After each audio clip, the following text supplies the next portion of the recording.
One of the most important things in commercial real estate is that although the parties are opposing, it's important that both parties get a win to make the deal happen. Many healthcare tenants are requesting things such as a lower lease rate, a large tenant improvement allowance, and free rent without considering the landlord's perspective. The landlord is looking at the deal as a whole. How much rent is coming in is going to determine how much they're willing to give to secure this deal. One of the best things for you as a healthcare provider is that you're the best tenant possible for a landlord. But the ROI is still important for the landlord. They're not willing to give you a deal where they're losing money. The two easiest ways to get a landlord excited are to increase the lease rate or to increase the term. Both of these considerations will increase the amount of money coming in the door, which will then allow the landlord to give more in concessions.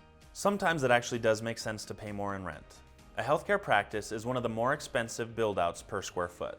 With that in mind, a bank is usually only willing to give a certain amount of money to build out a space which the doctor has no equity.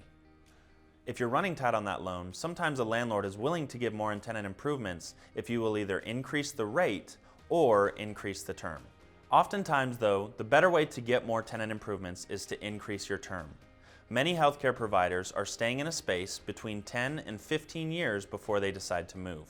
With that in mind, a landlord will get very aggressive on a tenant improvement allowance for a 7 or a 10-year term. The most common commercial real estate lease is a 5-year term. Many times, healthcare providers are not going to leave a space in that first 5 years. If you're willing to commit to a 7 or a 10-year term, oftentimes the landlord is willing to give more tenant improvements as they have more committed rent to count on.